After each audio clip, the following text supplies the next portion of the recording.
നമസ്കാരം. ന്യൂസ് 18 ഓട്ടോയുടെ മറ്റൊരു എപ്പിസോഡിലേക്ക് എല്ലാവർക്കും സ്വാഗതം. സ്പോർട്ടി സ്റ്റണ്ണിംഗ് ലുക്കിലുള്ള ഒരു SUV ആണ് നമ്മളോടൊപ്പം ഇന്നുള്ളത്. റെനോ കൈഗറിൻ്റെ വിശേഷങ്ങളാണ് ഈ എപ്പിസോഡിൽ ഉള്ളത്. ഇതൊരു നാഷണൽ മീഡിയ ഡ്രൈവിൻ്റെ ഭാഗമായിട്ടുള്ള ഒരു ദീർഘദൂര യാത്രയുടെ എക്സ്പീരിയൻസ് ആണ്. ബാംഗ്ലൂരിൽ നിന്നും ഗോവയിലേക്ക് റെനോ ഇന്ത്യയുടെ ഇന്ന് വിപണിയിലുള്ള 3 വാഹനങ്ങൾ എക്സ്പീരിയൻസ് ചെയ്യാനുള്ള ഒരു വലിയ അവസരം അവർ നൽകിയിരിക്കുന്നു. 3-ാം ദിവസത്തെ യാത്രയാണ് ഇന്നത്തെ എപ്പിസോഡിലെ വിശേഷം. ഇതെന്ന് പറഞ്ഞു കഴിഞ്ഞാൽ നമ്മൾ ഗോകർണയിൽ നിന്നും ഗോവയിലേക്ക് ഈ കാർ മാർഗം യാത്ര ചെയ്യുകയാണ്. എനിക്കൊരു ട്രാവൽ പാർട്ട്ണർ കൂടിയുണ്ട്. അപ്പം ഞങ്ങൾ ഒരുമിച്ചിട്ടാണ് ഈ യാത്ര എക്സ്പീരിയൻസ് ചെയ്യുന്നത്. അപ്പോൾ റെനോ കൈഗറിൻ്റെ എല്ലാവിധ വിശേഷങ്ങളിലേക്കും സ്വാഗതം. 1889 സ്ഥാപിതമായ ഫ്രഞ്ച് മൾട്ടിനാഷണൽ ഓട്ടോമേക്കറാണ് റെനോയ്ക്ക് 128 രാജ്യങ്ങളിലേക്ക് അവർ വാഹനങ്ങൾ എക്സ്പോർട്ട് ചെയ്യുന്നുണ്ട്. ഇന്ത്യയിലേക്ക് അവർ എത്തിയത് 2005 മാത്രമാണ്. ഇതുവരെ അവർ ഇവിടെ അവതരിപ്പിച്ച വാഹനങ്ങളുടെ എണ്ണം എന്ന് പറഞ്ഞാൽ 7 എണ്ണം മാത്രമാണ് അവതരിപ്പിച്ചത്. അതിൽ ഇപ്പോൾ വിപണിയിലുള്ളത് 3 വാഹനങ്ങൾ മാത്രമേ ഉള്ളൂ. ഈ 3 വാഹനങ്ങളും BS6 നോംസ് പ്രകാരം ഉള്ള വാഹനങ്ങളാണ്. ഈ 3 വാഹനങ്ങളിൽ ഇപ്പോൾ ഇവിടെ ഉള്ളത് റെനോ കിഡാണ്, കൈഗറാണ്, അതുപോലെ തന്നെ റെനോ ട്രൈബറാണ്. നമ്മൾ ഈ ഒരു വാഹനത്തെ കാണുമ്പോൾ തന്നെ മനസ്സിലാകും ശരിക്കും ഒരു മസ്കുലാർ ലുക്കിലുള്ള SUV ആണ് റെനോ കൈഗർ എന്ന് പറയാം. ശരിക്കും ഈ വാഹനത്തിൻ്റെ മറ്റൊരു അതായത് ഓഡിയൻസിനെ അവരുടെ ടാർഗറ്റ് ഓഡിയൻസിനെ ആകർഷിക്കുന്ന വലിയൊരു കാര്യം എന്ന് പറഞ്ഞു കഴിഞ്ഞാൽ വളരെ സ്റ്റണ്ണിങ് ആയിട്ടുള്ള കളറുകളിൽ 6 കളറുകളിൽ ഈ വാഹനം ലഭ്യമാണ്. 6 മോണോട്ടോൺ കളറുകളിലും അതിൻ്റെ തന്നെ ഡ്യുവൽ ഓപ്ഷനിലും വാഹനമാണ്. നമ്മളോടൊപ്പം എത്തിയിരിക്കുന്നത് ഫുൾ ബ്ലാക്ക് ആയിട്ടുള്ള ഒരു വാഹനമാണ്. മുൻഭാഗത്തെ ഏറ്റവും ആകർഷണീയതയെന്ന് പറഞ്ഞു കഴിഞ്ഞാൽ 3 യൂണിറ്റുകളായി തോന്നുന്ന ഈ ഒരു LED ഹെഡ്ലൈറ്റുകളാണ്. അതായത് അവർ പറയുന്നത് ട്രൈ ഒക്ട LED ഹെഡ്ലൈറ്റുകൾ. ഇവിടെ വളരെ സ്ലീക്കായിട്ടുള്ള DRLs കാണാം. ഇവിടെയായിട്ട് കുറച്ച് ക്രോമിൻ്റെ എലിമെൻറ്റുകളൊക്കെ വന്നിട്ടുണ്ട്. വളരെ വലിപ്പമേറിയ ഒരു എപ്പോഴും നമ്മൾ ആവശ്യത്തിൽ കൂടുതൽ വലിപ്പമെന്ന് തോന്നിക്കുന്ന ഒരു ലോഗോ യൂണിറ്റായിരുന്നു റെനോയുടേത്. അപ്പോൾ ഇന്നലെ ഒഫീഷ്യൽസ് പറഞ്ഞത് അവരുടെ ലോഗോ മാറാൻ പോവുകയാണ്. അതായത് അടുത്ത് ഇറങ്ങുന്ന വാഹനങ്ങളിലേക്കെല്ലാം തന്നെ പുതിയൊരു ലോഗോ കുറച്ചുകൂടി ക്യൂട്ടാണ്, കുറച്ചുകൂടി വലിപ്പമൊക്കെ കുറഞ്ഞ ലോഗോകൾ വരുന്നു. എന്ന് വരുമെന്ന് അവർ വ്യക്തമാക്കിയിട്ടില്ല. അപ്പോൾ ഇവിടെയായിട്ട് സിൽവർ കളറിലുള്ള ഒരു സ്കിഡ് പ്ലേറ്റ് വന്നിട്ടുണ്ട്. പിന്നെ ഈ മുൻഭാഗം ശരിക്കും നല്ല റോഡ് പ്രസൻസ് തരുന്ന രീതിയിൽ ഇവിടെ ക്യാരക്ടർ ലൈൻസ് ഒക്കെ ഉണ്ട്. വളരെ ബൾക്കി ആയിട്ട് തോന്നുന്ന ഇങ്ങനെ ഇവിടെയൊക്കെ നല്ല ഹൂഡിലൊക്കെ തന്നെയും നല്ല കർവ്സ് കൊടുത്തിട്ടുണ്ട്. അതുകൊണ്ട് തന്നെ വാഹനത്തിൻ്റെ ഒരു മുൻഭാഗത്തെ ഒരു കാഴ്ചയെന്ന് പറഞ്ഞു കഴിഞ്ഞാൽ ശരിക്കും മസ്കുലർ ഫീൽ തോന്നിക്കുന്ന ഒന്ന് തന്നെയാണ്. സ്പോർട്ടി ലുക്കിന് വേണ്ടിയിട്ട് റൂഫ് റെയിൽസ് ഒക്കെ കൊടുത്തിട്ടുണ്ട്. ബോഡി കളേർഡ് ORVMs ആണ് കാണുന്നത്. നമ്മളോടൊപ്പം എത്തിയിരിക്കുന്നത് RXZ എന്ന് പറയുന്ന ആ ഒരു വേരിയൻ്റാണ്. 1 ലിറ്റർ 3 സിലിണ്ടർ ടർബോ പതിപ്പിലുള്ള പെട്രോൾ വാഹനമാണ് നമുക്ക് കിട്ടിയത്. കഴിഞ്ഞ ദിവസങ്ങളിലൊക്കെ ഓടിച്ച 2 വാഹനങ്ങളെ അപേക്ഷിച്ച് ഒരു ടർബോ പെട്രോൾ എഞ്ചിൻ്റെ കുതിപ്പ്, അതിൻ്റെ ഒരു സ്മൂത്ത്നെസ്, ഡ്രൈവിംഗ് കംഫർട്ടൊക്കെ തന്നെയും ഈ ഒരു യാത്രയിൽ നമുക്ക് ഫീൽ ചെയ്യാൻ പറ്റി. സൈഡ് പ്രൊഫൈൽ എന്ന് പറയുമ്പോൾ അതും ആകർഷണീയതയാണ്, ഇംപ്രസീവ് ആണെന്ന് തന്നെ പറയാം. 16 ഇഞ്ച് അലോയ് വീലുണ്ട്, ഡ്യുവൽ ടോൺ അലോയ് വീലുണ്ട്. അതുപോലെ തന്നെ ഇതിലേക്ക് റെഡ് കാലിപ്പർ വന്നിട്ടുണ്ട്. നടുക്കായിട്ട് റെനോയുടെ ലോഗോ റെഡിൻ്റെ ബാക്ക്ഗ്രൗണ്ടിൽ കൊടുത്തിട്ടുണ്ട്. വീലാർച്ച് ആണെങ്കിലും ഇതിൽ നിന്ന് ഇവിടുത്തെ ഒരു അകലം നന്നായിട്ട് വിസിബിളാണ്. അതുപോലെ തന്നെ സൈഡ് ഇൻഡിക്കേറ്റർ തന്നിട്ടുണ്ട്. മൊത്തത്തിൽ ബ്ലാക്കിൻ്റെ മയമാണ്. അപ്പം ഹാൻഡിൽസും ബ്ലാക്കിലായിട്ട് തന്നെയാണ് വന്നിരിക്കുന്നത്. റെനോ കൈഗറിൻ്റെ പിൻകാഴ്ച മുൻഭാഗത്തേക്കാൾ ഇംപ്രസീവ് ആണെന്ന് നമുക്ക് ഒറ്റ കാഴ്ചയിൽ തന്നെ മനസ്സിലാകും. ഇതിൻ്റെ ഒരു റൂഫ് റെയിലിൻ്റെ കാഴ്ച തന്നെ പിന്നിൽ നിന്ന് കാണാം. അതുപോലെ തന്നെ സ്പോയിലർ ഇങ്ങനെ എടുത്ത് നിൽക്കുന്നുണ്ട്. ഷാർക്ക് ഫിൻ ആൻറ്റിനയും കാണാം. ഇവിടെയായിട്ട് ബ്രേക്ക് ലൈറ്റ് വന്നിരിക്കുന്നു. ഡിഫോഗറോട് കൂടിയിട്ടുള്ള റിയർ വൈപ്പർ നൽകിയിട്ടുണ്ട്. പിന്നീട് പറയാനുള്ളത് ബ്രാൻഡ് ലോഗോ ഇവിടെയായിട്ട് വന്നിരിക്കുന്നു. വെഹിക്കിളിൻ്റെ പേര് കൈഗർ എന്നുള്ളത് ഇവിടെയായിട്ട് വന്നിരിക്കുന്നു. നമ്മളോടൊപ്പം എത്തിയിരിക്കുന്നത് ടർബോ പെട്രോളിലുള്ള വാഹനമാണെന്ന് ഞാൻ പറഞ്ഞു. അതിൻ്റെ ഒരു ബാഡ്ജിങ് ഇവിടെയായിട്ട് വന്നിട്ടുണ്ട്. ശരിക്കും ക്രോമിൻ്റെ എലിമെൻറ്റ് അത്യാവശ്യം നന്നായിട്ട് തന്നെ റെനോ കൈഗറിൽ ഉപയോഗിച്ചിരിക്കുന്നു എന്ന് പറയാം. മുൻഭാഗത്താണെങ്കിലും പിൻഭാഗത്താണെങ്കിലും. അപ്പം നീണ്ട ഒരു സ്ട്രിപ്പ് ഇവിടെയായിട്ട് കാണാം. ഇവിടെയൊക്കെ സെൻസേഴ്സ് ഉണ്ട്. അതുപോലെ തന്നെ സിൽവർ കളറിലുള്ള സ്കിഡ് പ്ലേറ്റ് ബാക്കിയായിട്ട് കാണാം. ഇനി പറയാനുള്ളത് ഇതിന് ബൂട്ട് സ്പേസിനെ കുറിച്ചിട്ടാണ്. 405 ലിറ്റർ ബൂട്ട് സ്പേസ് ആണ് വാഹനത്തിന് ഉള്ളത്. അത്യാവശ്യം നല്ല ബൂട്ട് സ്പേസ് എന്ന് തന്നെ കാണാം. നമ്മുടെ ലഗേജുകളൊക്കെ തന്നെയും ഇവിടെയായിട്ടുണ്ട്. പിന്നെ ഇവരിവിടെ ശരിക്കും ഇതിൻ്റെ തൊട്ട് താഴെയായിട്ട് സ്പെയർ വീലുകളൊക്കെ തന്നെയും കാണാം. വേറെ മറ്റ് കാര്യങ്ങൾ എന്ന് പറഞ്ഞാൽ ഇത് 60-40 സ്പ്ലിറ്റാണ് ഈ വാഹനത്തിന് കൊടുത്തിരിക്കുന്നത്. ഇത്രയും ബൂട്ട് സ്പേസ് പോരാ എന്ന് തോന്നുന്ന സാഹചര്യത്തിൽ നമുക്ക് റിയർ സീറ്റുകൾ ടംബിൾ ചെയ്യാൻ പറ്റും. അപ്പോൾ നമുക്ക് കിട്ടുന്ന ബൂട്ട് സ്പേസ് എന്ന് പറഞ്ഞാൽ 879 ലിറ്ററാണ്. ഈ ടർബോ ചാർജ്ഡ് വാഹനത്തിൻ്റെ പവർ എന്ന് പറഞ്ഞു കഴിഞ്ഞാൽ 100 PS ഇതിൻ്റെ ടോർക്ക് 152 Nm.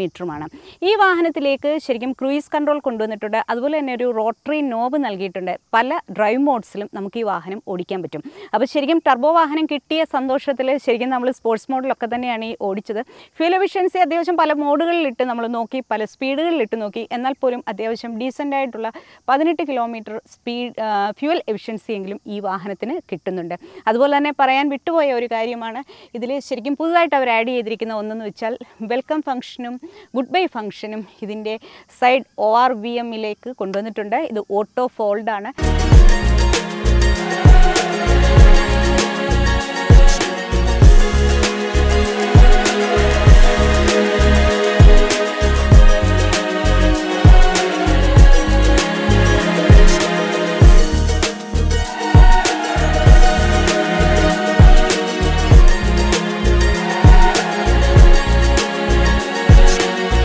രണ്ടായിരത്തി 24 കൈഗറിൽ പുതുതായിട്ട് അവർ ആഡ് ചെയ്തിരിക്കുന്നത് ലെതറൈറ്റ് സീറ്റുകളാണ്. ബ്രോൺസ് ടോണിലുള്ള ഒരു കളറിനോടൊപ്പം തന്നെ ബ്ലാക്കിൻ്റെ ഒരു കോമ്പിനേഷനാണ് കാണുന്നത്. അപ്പോൾ അതിലൊരു സ്റ്റിച്ച്, കോൺട്രാസ്റ്റ് കളറിലുള്ള ഒരു സ്റ്റിച്ച് വന്നിട്ടുണ്ട്. സെയിം ലെതറൈറ്റ് ആ ഒരു അപ്പോൾസ്ട്രി വെച്ചിട്ട് ഇതിൻ്റെ സ്റ്റിയറിംഗ് വീലും അവർ കൂടുതൽ സ്പോർട്ടി ആക്കിയിട്ടുണ്ട്.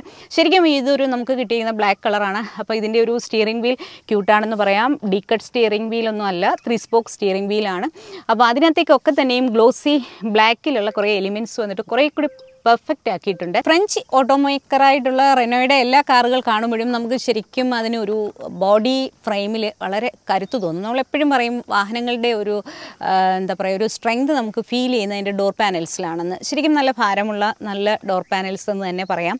അപ്പം ഇതിനകത്തേക്ക് വന്നിരിക്കുന്ന ഇൻറ്റീരിയറിൽ വന്നിരിക്കുന്ന കാര്യങ്ങൾ എന്ന് വെച്ച് കഴിഞ്ഞാൽ ഗ്ലോസി ബ്ലാക്കിൻ്റെ എലിമെൻ്റാണ് കൂടുതലായും വന്നിരിക്കുന്നത്. ഇൻറ്റീരിയറിലേക്ക് ഡോർ പാനൽസിലേക്കൊന്നും അവർ ക്രോം എലിമെൻറ്റ് കൊണ്ടുവന്നിട്ടില്ല. മിറർ അഡ്ജസ്റ്റ്മെൻറ്റ്സ് ഇവിടെയായിട്ടാണ് കൊടുത്തിരിക്കുന്നത്. ആർക്കിമിസിൻ്റെ 8 സ്പീക്കറും വ്യൂഫറുമാണ് ഇതിനകത്തേക്ക് വന്നിരിക്കുന്നത്. നല്ല മ്യൂസിക്കൊക്കെ നല്ല സൗണ്ട് ക്വാളിറ്റി ഉണ്ട്. 20.32 സെൻറ്റിമീറ്റർ വലിപ്പത്തിലുള്ള ഇൻഫോർടൈൻമെൻറ്റ് സിസ്റ്റവും അതുപോലെ തന്നെ 17.78 വലിപ്പത്തിലുള്ള ഇൻസ്ട്രുമെൻറ്റ് ക്ലസ്റ്ററും ഈ വാഹനത്തിന് നൽകിയിട്ടുണ്ട്.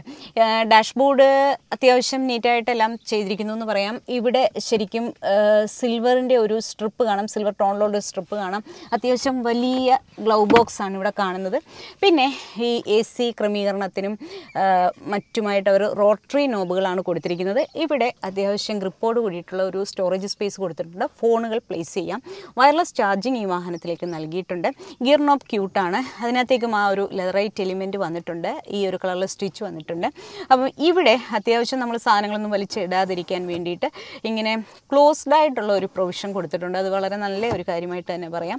അത്യാവശ്യം ഹാൻഡ് റെസ്റ്റ് ആയിട്ടും ഒക്കെ തന്നെ ഉപയോഗിക്കാവുന്ന ഒരു എലിമെൻറ്റ് ഇവിടെയുണ്ട്. ഇവിടെയും നല്ല സ്റ്റോറേജ് സ്പേസ് നൽകിയിട്ടുണ്ട്.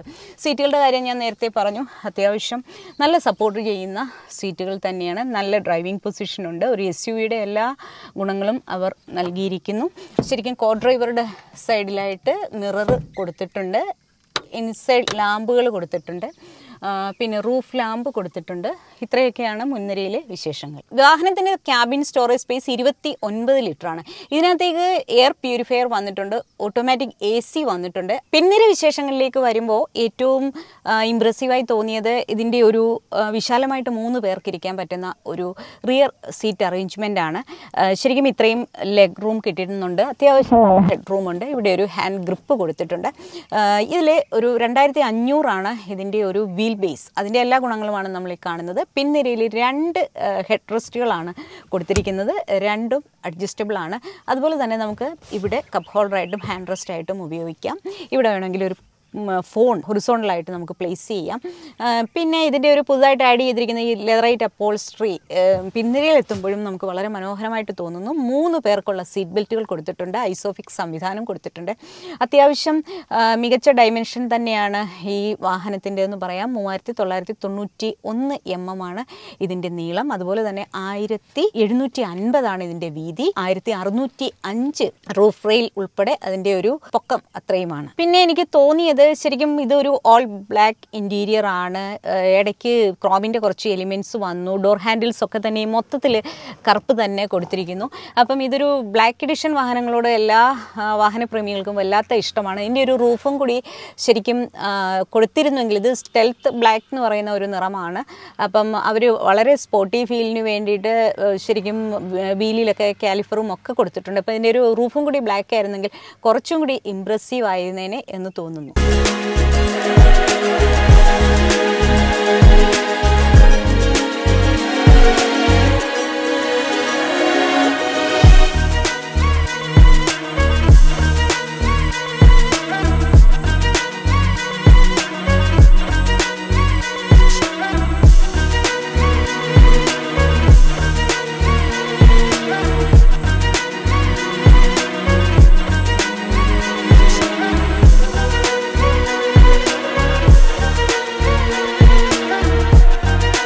ശരിക്കും സ്പോർട്ടി ആയിട്ടുള്ള റിജിഡ് സ്വഭാവമുള്ള ഒരു എനർജറ്റിക് ആയിട്ടുള്ള ഒരു SUV എന്ന് റെനോ കൈഗറിനെ തീർച്ചയായിട്ടും പറയാം. നമ്മൾ വളരെ ത്രില്ലിംഗ് ആയിട്ടുള്ള ഈ ഒരു ഡ്രൈവാണ് ശരിക്കും പറഞ്ഞാൽ ഗോർണയിൽ നിന്ന് ഗോവയിലേക്കുള്ളത്.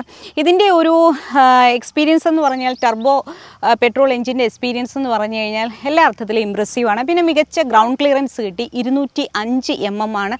ഞങ്ങൾ കുറേ സ്പീഡിലും ഒക്കെ തന്നെ വാഹനം ഓടിച്ചു. ഇപ്പോൾ ചെളിയൊക്കെ ഇത് ചെയ്തിരിക്കുന്നത് കാണുക. വഴിയിൽ മഴയുണ്ടായിരുന്നു, എന്നാലും ശരിക്കും എൻജോയ് ചെയ്തു എന്ന് തന്നെ പറയാം. ടർബോ വാഹനം കിട്ടിയപ്പോൾ ഉള്ള ഒരു ഡ്രൈവിംഗ് എക്സ്പീരിയൻസ് എന്ന് പറഞ്ഞാൽ ശരിക്കും എൻജോയ് ചെയ്തു. 1 ലിറ്ററിൽ തന്നെ മാനുവൽ ഓപ്ഷനുമുണ്ട്, അതുപോലെ തന്നെ ഓട്ടോമാറ്റിക് ഓപ്ഷനുമുണ്ട്. അപ്പോൾ 1 ലിറ്ററിൻ്റെ മാനുവൽ ഓപ്ഷൻ്റെ വില തുടങ്ങുന്നത് 6 ലക്ഷം രൂപ മുതൽ 8,79,000 രൂപ വരെയാണ്. ഓട്ടോമാറ്റിക് പതിപ്പിൻ്റെ വില തുടങ്ങുന്നത് 7,09,000 രൂപ മുതൽ 9,29,000 രൂപയാണ്.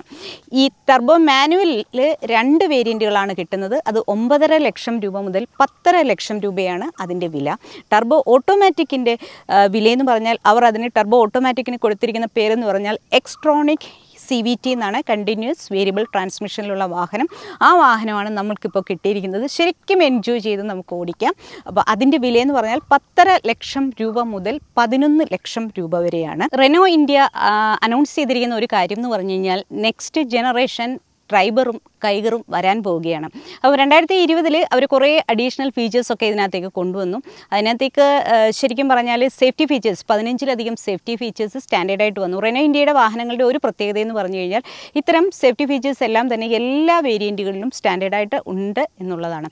ഇനി ഇതിൻ്റെ ഡ്രൈവിംഗ് കംഫർട്ട് പറയുകയാണെങ്കിൽ ശരിക്കും പറഞ്ഞാൽ ആദ്യമേ ഞാൻ പറഞ്ഞു 2 വാഹനങ്ങൾ ഓടിച്ച ശേഷം ടർബോ വാഹനം കിട്ടിയപ്പോൾ ഉള്ള വലിയ സന്തോഷം. കിഡിനേക്കാളും ട്രൈബറിനേക്കാളും ഏറ്റവും ഇഷ്ടപ്പെട്ട സീറ്റിംഗ് കംഫർട്ട്, അതായത് ഇവർ പുതുതായിട്ട് ഇൻട്രൊഡ്യൂസ് ചെയ്തിരിക്കുന്ന ലെതറൈറ്റ് സീറ്റിംഗ് അപ്പോൾസ്റ്ററിയെ കുറിച്ചിട്ട് ഞാൻ നേരത്തെ പറഞ്ഞു. ഇപ്പോൾ സീറ്റിംഗ് കംഫർട്ട് നല്ലതാണ്, അതുപോലെ തന്നെ ഡ്രൈവിംഗ് പൊസിഷൻ നല്ലതാണ്.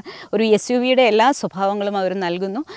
പിന്നീട് ഇതിനകത്ത് അത്യാവശ്യം 15ലേറെ സേഫ്റ്റി ഫീച്ചേഴ്സ് ഉണ്ട്. അതിൽ ട്രാക്ഷൻ കൺട്രോളുണ്ട്, അതുപോലെ തന്നെ ഇലക്ട്രോണിക് സ്റ്റെബിലിറ്റി പ്രോഗ്രാം ഉണ്ട്, ടയർ പ്രഷർ മോണിറ്ററിംഗ് സിസ്റ്റം ഉണ്ട്, പിന്നെ ഹിൽ ഹോൾഡ് അസിസ്റ്റ്. ഞങ്ങൾ സ്ത്രീകളൊക്കെ ഇങ്ങനെ വണ്ടി ഓടിക്കുമ്പോൾ ഏറ്റവും അധികം പേടിക്കുന്ന ഒരു കാര്യമാണ് വാഹനം പിന്നോട്ട് ഉരുളുമോ എന്നുള്ളത്. പിന്നെ ഇതിനകത്തേക്ക് 4 എയർ ബാഗുകൾ കൊടുത്തിട്ടുണ്ട്. ഇത്രയൊക്കെയാണ് വിശേഷം. എന്തായാലും ഇന്ന് ഞങ്ങൾ ഓടിച്ചത് 136 കിലോമീറ്ററാണ് ഈ വാഹനത്തിൽ. അത്യാവശ്യം ഏറ്റവും പറയാനുള്ളത് 3 വാഹനങ്ങൾക്കും ബോഡി റോൾ ഇല്ല. സസ്പെൻഷൻ അത്ര മികച്ചതാണെന്ന് തന്നെ പറയുന്നു. ചില അവസരങ്ങളിലൊക്കെ ചില പ്രശ്നം, എന്നാൽ പോലും ബോഡി റോൾ ഉണ്ടായിട്ടില്ല. അതുപോലെ തന്നെ നമുക്ക് പറയാനുള്ളത് ഇതിൻ്റെ NVH ലെവൽസ് അത്ര മികച്ചതാണെന്നൊന്നും പറയുന്നില്ല. ശരിക്കും ചില അവസരങ്ങളിൽ എൻജിൻ നോയ്സ് നമുക്ക് ക്യാബിനകത്തേക്ക് വരുന്നുണ്ട്. എന്നാലും അഫോർഡബിൾ പ്രൈസിൽ വാല്യൂ ഫോർ മണിയിൽ ഇന്ന് ഇന്ത്യയിൽ ലഭ്യമാകുന്ന ഒരു SUV എന്ന കൂട്ടത്തിൽ നമുക്ക് റെനോ കൈഗറിനെ തീർച്ചയായിട്ടും പറയാം. അതുപോലെ തന്നെ ഇതിൻ്റെ മെയിൻ്റനൻസ് കോസ്റ്റ് വളരെ കുറവാണ്. പിന്നെ ഇതിൻ്റെ ഒരു ഫ്യൂൽ എഫിഷ്യൻസിയെ കുറിച്ചിട്ട് പറയുകയാണെങ്കിൽ ഏകദേശം 18 കിലോമീറ്ററൊക്കെ തന്നെ ഫ്യൂൽ എഫിഷ്യൻസി ഞങ്ങൾക്ക് ലഭിച്ചിട്ടുണ്ട്. ഇത്രയും ഉള്ള ഒരു ദീർഘദൂര എക്സ്പീരിയൻസ് വെച്ചിട്ടാണ് പറഞ്ഞത്. അപ്പോൾ റെനോ കൈഗറിൻ്റെ എല്ലാവിധ വിശേഷങ്ങളും ഈ എപ്പിസോഡിൽ ഉൾപ്പെടുത്തിയിട്ടുണ്ട്. എല്ലാവർക്കും എപ്പിസോഡ് ഇഷ്ടമായി എന്ന് കരുതുന്നു. മറ്റൊരു വാഹനത്തിൻ്റെ വിശേഷങ്ങളുമായി വരുന്നതുവരെ ഗുഡ് ബൈ.